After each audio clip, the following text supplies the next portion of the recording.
as the beast would take his position as ruler, and the fake war on terror enslaved the masses. The beast would rise to power out of nowhere, and he would rise to power on a global scale.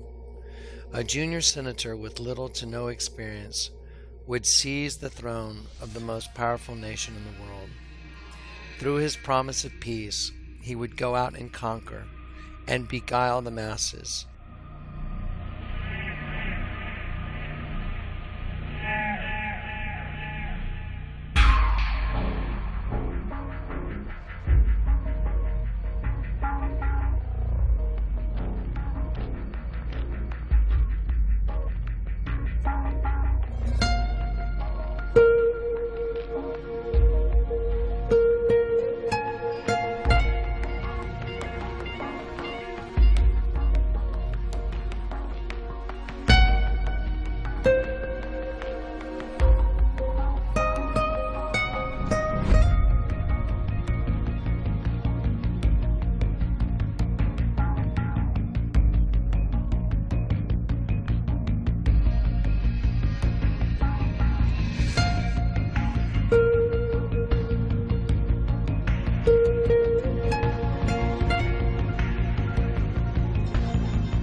The United States is disgusted that a couple members of this council continue to prevent us from fulfilling our sole purpose here, addressing an ever-deepening crisis in Syria and a growing threat to regional peace and security.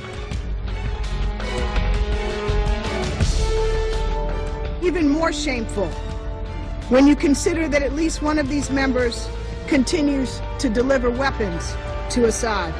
The new ruler of the kingdom divided would even scoff at the Most High God, Yahweh.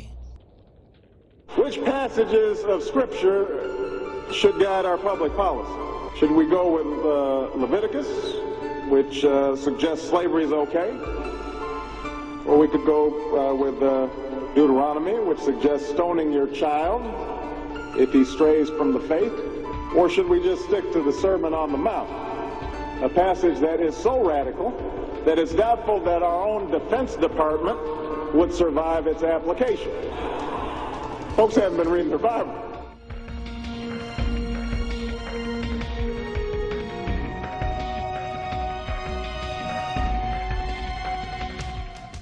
To understand the significance of the destruction of the Twin Towers, one must first understand the reality of the two different species growing together like twins. The parable of the wheat and the weeds in the book of Matthew illustrates the two different species growing together.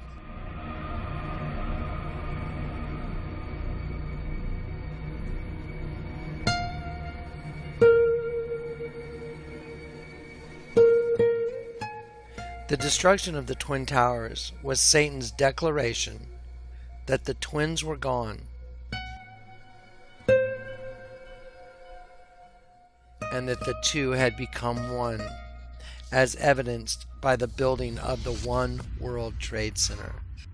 The One World Trade Center's architecture represented an upside-down seed joined together with the right-side-up seed, thus forming the new race in one new body,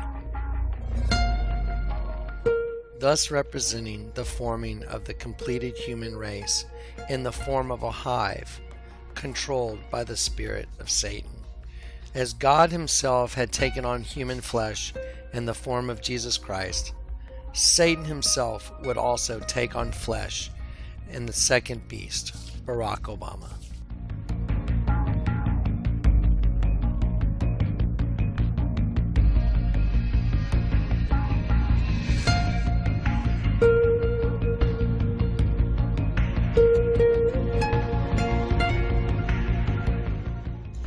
Through the destruction of the Twin Towers and the tearing down of what once existed, the building of the One World Trade Center would represent Satan's recreation of a temple in which he would sit as the king, the commingling of the serpent seed with the seed of the woman by signing an 11,000-pound steel beam and by writing the words, "We remember, we rebuild, we come back stronger," Satan would scoff at the Most High God, Yahweh.